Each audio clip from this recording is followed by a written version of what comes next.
This is your host, Danny, and this is a new Word Power episode from English Plus Podcast.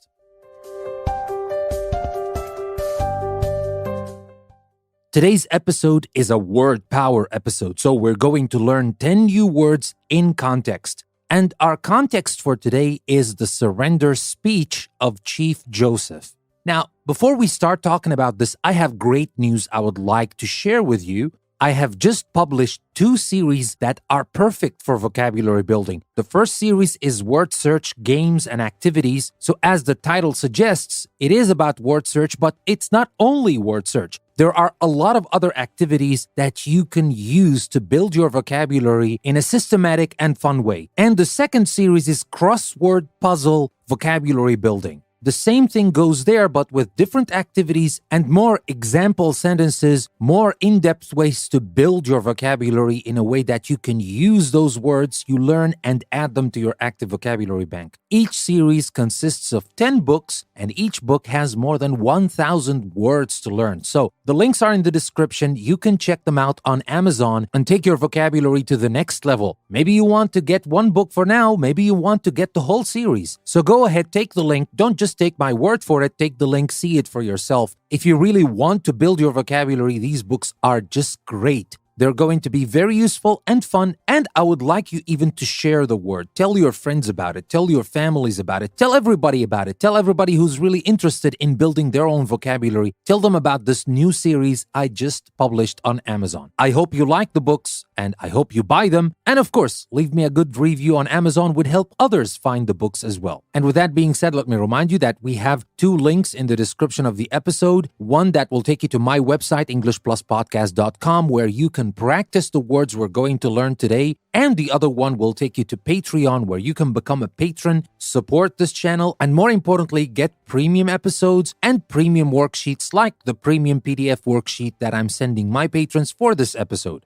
And with that being said, let's not waste any more time. Today's topic is about the surrender speech of Chief Joseph. But let me introduce you to the 10 words we're going to learn in this episode before I start talking about the surrender speech. The 10 words are harangue, annihilation, eloquent, succinct, anguish, ferocity, ruse, petition, and indifference. So, these are very interesting words, and you would like to know how we can use these words in context. So join me as we're going to talk about the surrender speech of Chief Joseph.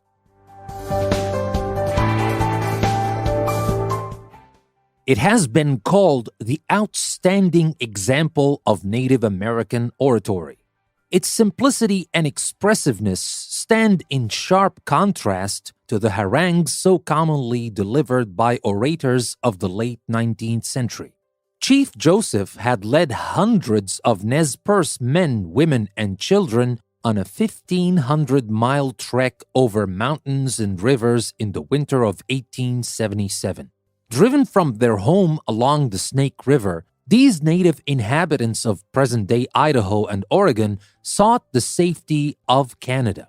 However, just a few miles from the Canadian border, the Nez Perce were attacked by United States troops led by General Nelson Appleton Miles. Facing the total annihilation of his sick and exhausted people, Chief Joseph accepted the promise of General Miles that the Nez Perce would be returned to their home if they surrendered. Chief Joseph spoke the following words to his people. I am tired of fighting. Our chiefs are killed. Looking Glass is dead. The old men are all dead. It is the young men who say no and yes. He who led the young men is dead. It is cold and we have no blankets. The little children are freezing to death.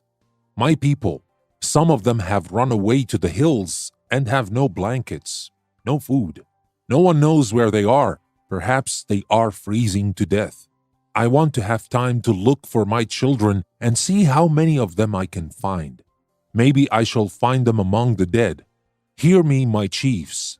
I am tired. My heart is sad and sick. From where the sun now stands, I will fight no more forever.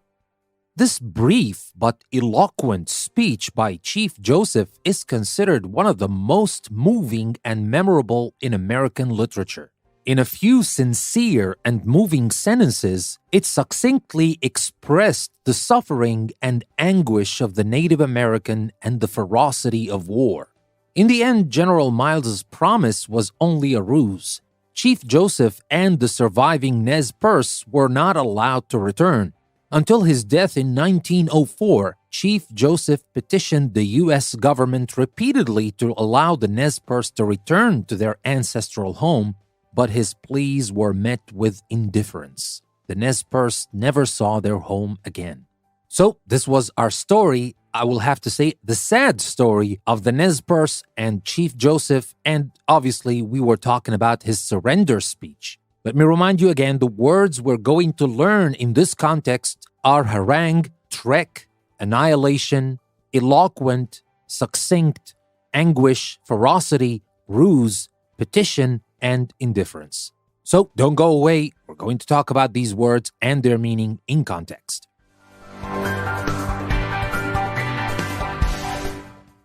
Let me start with the very first word, harangue. Harangue. Harangue. What does that mean? But first, before what it means, let's know how we use that in context. We said its simplicity, we're talking about Chief Joseph's speech, its simplicity and expressiveness stand in sharp contrast to the harangues so commonly delivered by orators of the late 19th century. So what is the meaning of harangue? A harangue actually is a long, forceful speech that someone makes to try and persuade other people to accept their opinions. So the harangue was so different, was actually the opposite of Chief Joseph's speech. Chief Joseph's speech was short, to the point, and we'll get to this word succinct very soon. So that was our first word, harangue. And then we talked about the word trek, T-R-E-K, trek. What does that mean? Let's see how we use it in context first. We said Chief Joseph had led hundreds of Nez Perce men, women, and children on a 1,500-mile trek over mountains and rivers in the winter of 1877. Now, the trek seems to be a journey, right? It is actually a journey, but it is not a delightful journey, I can tell you. A trek is a long and often difficult journey, just like an odyssey or something. That is the meaning of trek. And that was obviously difficult. A lot of people died on the way. So that was our second word, trek. And we have the next word, annihilation. A-N-N-I-H-I-L-A-T-I-O-N. Annihilation.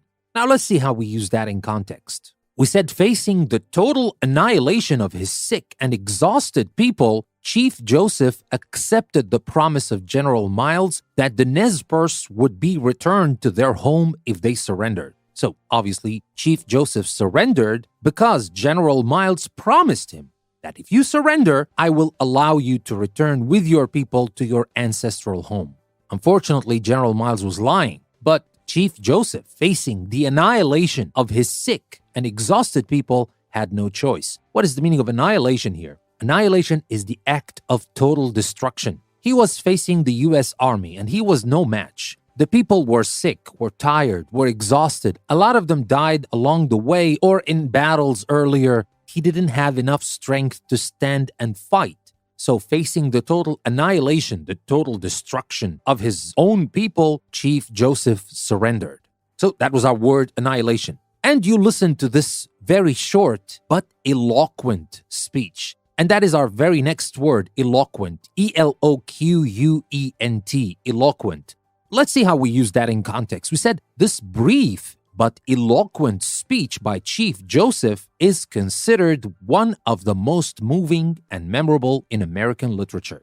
Now, when we talk about eloquent, what does that mean? Now, we use that word to describe speech or writing. Speech or writing that is eloquent is well expressed and effective in persuading people. So that is a word, eloquent. And we said that it was brief. And we have even a better word to say just brief, because brief can be bad sometimes. Maybe you want more. But this is our next word, succinct. S-U-C-C-I-N-C-T. Let's see how we used it in context. We said in a few sincere and moving sentences, it succinctly expressed the suffering and anguish of the Native American and the ferocity of war. So that is the word succinct. We're talking about his speech, obviously. In a few sincere and moving sentences, it succinctly expressed the suffering and anguish of the Native American and the ferocity of war. So when we talk about something that is succinct, that means it expresses facts or ideas clearly and in few words, as few words as possible, actually. So it might sound like brief, which is actually true. It is brief,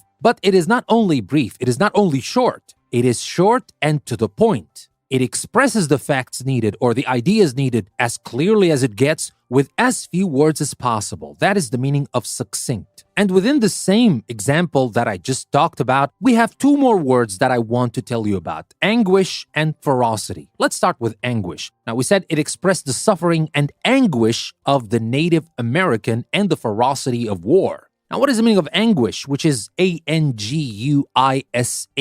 Now, anguish is great mental suffering or physical pain. And obviously, that was the case for those unfortunate Native Americans who were forced to leave their homes. And a lot of them died on the way to Canada and never got to return to their home, to their ancestral home. So that was anguish. It's great mental suffering and physical pain. That's the word. And here also we talked about the ferocity of war. What is the meaning of ferocity? The ferocity of something is its fierce or violent nature. And when we talk about war, any war actually, we know that it's cruel, it's brutal, it's savage, it's violent. That's the essence of this word, ferocity. The ferocity of something, the fierce and violent nature of something. And obviously we're talking about war, which is always fierce and violent. And let me add, most of the time for silly reasons, if not all the times for silly reasons. Anyway, let's continue with the last three words that I want to share with you in today's episode. The next word is ruse.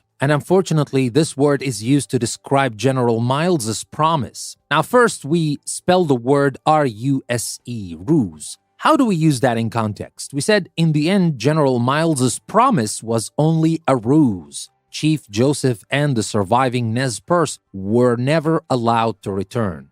So what is the meaning of ruse? A ruse is an action or plan which is intended to deceive someone. Well, actually, General Miles deceived Chief Joseph, and it worked. Unfortunately, it worked. They were never allowed to return. They surrendered, but they were never allowed to return. So it was a ruse. It was a trick. And now we come to the last two words for today, petition and indifference. And we use both of them within the same context. We said, until his death in 1904, Chief Joseph petitioned the U.S. government repeatedly to allow the Nez Perce to return to their ancestral home, but his pleas were met with indifference. So here we have the words petition and indifference. Let's start with petition, P-E-T-I-T-I-O-N. Now, what does that mean? If you petition someone like Chief Joseph did with the U.S. government, if you petition someone in authority, obviously, you make a formal request to them. Like when you appeal or plead or something like that. That's the official word. The formal word is petition. But unfortunately, his pleas were met with indifference. I-N-D-I-F-F-E-R-E-N-C-E, indifference. Now, if you accuse someone of indifference to something, you mean that they have a complete lack of interest in it. And the U.S. government back then was not interested in Chief Joseph's pleas or his people's pleas whatsoever. So, these were our 10 words. Let me remind you again, the words were harangue, trek, annihilation, eloquent, succinct, anguish, ferocity, ruse, petition, and indifference. These are 10 interesting words that you can add to your own active vocabulary bank. And to do that, don't forget, there's a link in the description that will take you to my website, EnglishPlusPodcast.com, where you can practice these words. Because remember, the only way to keep these words in your active vocabulary bank, to remember these words forever, is to practice. It's not enough to listen to me. Well, it's great that you're still listening to the episode. I do appreciate that. But trust me, it is not enough. You will not remember these words forever. You will forget them very soon if you don't practice. And there is also extra practice for my patrons. My patrons will also receive the PDF practice worksheet that doesn't only have practice for this episode, but also revision for the previous episode. So I will even take it a step further, and I will help you remember the words that you even learned earlier. So become a patron and make sure you receive this PDF practice worksheet every time we have a Word Power episode on English Plus.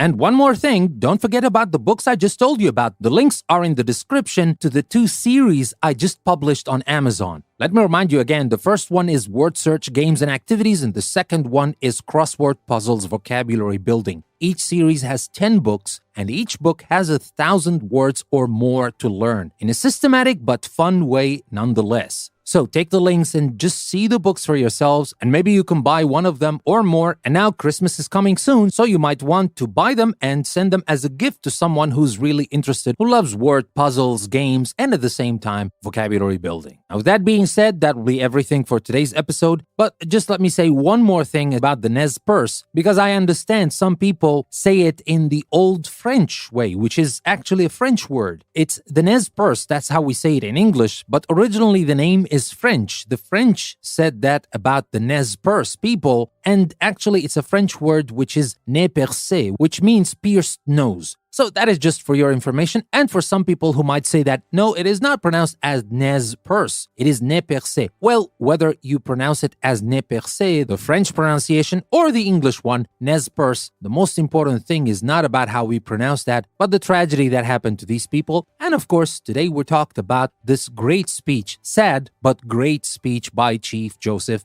and the words we learned, of course. Now, with that being said, this is your host, Danny. I would like to thank you very much for listening to another episode from English Plus Podcast. I will see you next time.